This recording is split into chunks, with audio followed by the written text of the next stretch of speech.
and was so hospitable to were the ones that set him up and got him in trouble. And like, as time went on, I mean, like, it started out that they took action in the house. I remember my mother used to draw. She had white paper. She used to draw lines, and she used to do with the ruler real nice and quiet in the room. And we were little, and if we even talked, she drew rulers at us, and she'd say, "Shut up!" And we would say, "What's she doing in there?" But as time went on, then they got bigger and bigger and bigger. And back then, the way it worked was there was the racetrack. And the total mutual handling of the racetrack, the last 3 numbers was what the number was that came out. And then if you hit the number, like you would play 3 numbers. If you hit for $1, you got $500, which was a lot of money for $1. So that's what they did, and they would just hold up to a certain amount that they could pay, and then whatever was above that, they would turn into the bigger guys. And those bigger guys were the guys that were the real gangsters. Well, you're lucky she just threw a ruler at you, because you did a lot worse things Yes. than that, like hitting a cop. She tried to run a cop over my mother. Actually did hit him with the car. But think back. If you put everything in perspective, something's wrong, because there was no black and whites, which is police cars. One guy, one detective. Well, she back then they used to have what they call sugar paper. So she used to take the action and write it on this paper, and they used to keep a pot of water near them so they could throw the paper in it if the police came, because they learned that just went on. You don't do it in your own house. You don't shit where you eat thing. So they would do it. They would get apartments just for that, and be ready that if the police came, you could throw the paper in the water and it would melt. But they she told me, because we were kids, that he twisted her finger. Years later, she said he tried to rape her. But, when we were older, we found that out. But she tells the story, and she said that she saw him outside, and he was coming toward her, and she said, "Listen, stay there, because I'm going to run you the fuck over. So just stay there. But I want to back up, and I want to get momentum." And he said, "You weren't there." She said, "No, just stay there. I want to back up and get momentum," right? Yeah. And she backed up, and she hit him with the car. In the street, in the daylight, right? Wasn't it right after court? Well, we believe that he did rape her, but we believe she probably tried to make a deal, tried to negotiate with him. I mean, you can Let never me believe go anything and she I'll said. take care of you or something. And I think it all backfired, and that's what got her upset. And when she got upset, Because she doesn't want to be triple crossed. She wanted to kill. Yeah. She was vicious. My mother was vicious.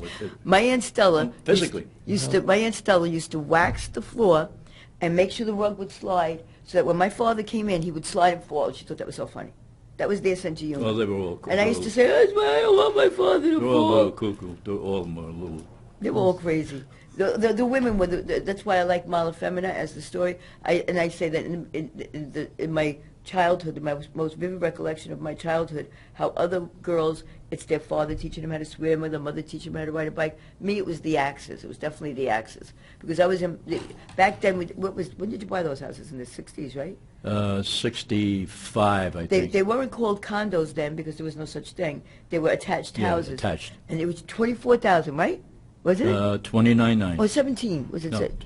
No, 17. You're 17. Right. 17.9. 18,000. It was the house on the shore. I think that was 24, maybe. No, that one was $69 a month mortgage, and I lost the house. And you're laughing now. So because she wouldn't give it up, and her name was on Indeed, and I couldn't rent it. I could have rented it and saved it. Yeah. But the lots that the guy owed me money gave me the lots. It was built on the strength of that. The lots were paid for, so all I did was... This man owed them money, so instead of giving them cash, he gave them a corner-to-corner lot in The New deed sat in the Jersey. drawer for over Bradley a year. Avenue, I remember. Yeah. But and then in those days when they had the attached houses, it was 3 stories, and because the driveways were so steep, they made the bottom floor a kitchen and living room. So when I was in my aunt's house, which was attached, the same stairway, and I felt this vibration in my stomach, boom, boom, boom. And my aunt said, "Go look." And I looked, and I saw about 30 cops. They kind of remind me of firemen with axes, and you don't see an axe every day. And I saw like 20, 30 axes, axing in both doors, top, middle, and bottom of my house that I lived in, to get in to catch my parents, with the action. And I, it was so scary. It was such a horrible sight. And my mother had changed the second floor door that it didn't open on the inside. It only opened from the outside. So they thought it was a doorway, but it wasn't. It was sheetrocked. So they axed it in, and they were walking across the bed. I'll never forget it.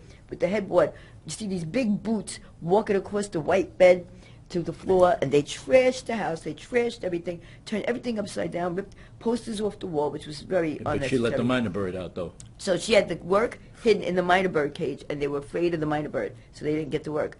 And my aunt, I'm 13 years old, scared to death, and my aunt says, "Go next door, Find out if they have you. There's my mother. That's when she was an it mama. My father nominated her as an it mama. In the No, she was, newspaper. the National Enquirer was a contest. She Yeah, won it. Yeah. But they said, my aunt said, go next door, find out if they have your parents in handcuffs, find out if they found the work, and see if they're coming for me. I said, I don't want to go next door. That's scary. They're breaking everything. They got axes. Go next door. You're young. They can't do anything to you. And report back to me. I was traumatized. That's why I'm not normal to this day. But my father could tell you so many stories about when they came, the time they came to kill him. Because, I'll tell you that yeah. one. Okay. Yeah. I told you, Joe. You like that story. I borrowed $1,000 off allegedly loan shark, but he wasn't. He was a businessman. I knew he wasn't connected. I said, "This is a gift." I wanted to get more. He said, "No, I'll give you $1,000." He gave it to me. I never made a payment, and I had no intentions of making a payment. Well, one night there's a knock at the door. I think it was your sister Laura was doing her homework. She probably was 10, 12. And he walks this guy with a gun, a handgun, in his belt. And he says, Same where's time, Jimmy, right? Same time, Shishi's coming down the stairs, your mother. She spots the gun.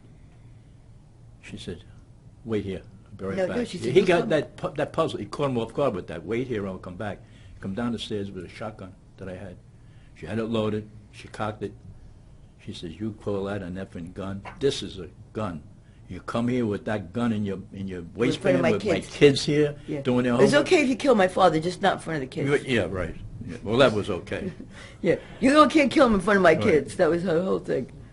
But he took off quick, and he was trembling because you can tell she was ready to. She was ready. was crazy. Oh, she was ready to blow him away. I remember my just to give you an example of how she did things her own way. When Ralph Dimitri, my ex-husband's brother, rented from her, and she wanted to get the tenants out. You know, normally you go to court. My mother threw the furniture out the window. She said now they have to leave. They have no furniture. Nice. That's how she did things. The whole family was like that. They That's were a all new one on me. Yeah, I Robert had never Dimitri, heard yeah, that on Wright story. Avenue. On Wright Avenue. Wright Avenue was like, I used to say it was like, the haven for everybody, you know, all the people that had nowhere to go and nobody wanted them, and the home for the wayward, I used to call it. Everybody went to live on Wright Avenue when they, you know, had no idea where to live or anything like that. And my mother owned the house, and then when my uncle died, I had my uncle, who we called Fat Uncle Louis. My father used to call him a 300-pound canary when he wore his yellow robe. Remember, that was his 500-pound canary. That's Yeah. what he looked like. And they all dropped dead. The brothers. By 50. Because they were all overweight. They all drank. Well, they didn't drink, but But they were bakers. They had the Yeah. Italian bread bakery with the big long thing. So and most of the family was bakers. In fact, we have a picture of Aunt Laura with the cake. That's why I had the cake. yeah. But they were in or the restaurant business, and they were all died of obesity. Really, they all died young. The whole family had it, all 10 of them. Aunt Laura's the only one left. And she's still around. She's 85. Yeah, God bless her. and she's one of the older ones. What picture is this? This is my parents' wedding. Oh, okay. First they eloped, and she always told the story that when they were running down the stairs, now don't forget she was the youngest of 10. Her parents died when she was young, that's why she was nuts. She was running down the stairs to elope, and of all things to drop, she dropped her underwear. So they found underwear on the steps. So of course they wanted to kill my father. It was all, you know, her older brothers were 20 years older than her. They were old enough to be her parents. So, you know, they were after him, and then they wound up getting married again. May 19th was the real wedding, right? Yeah. No, May that's- 19th.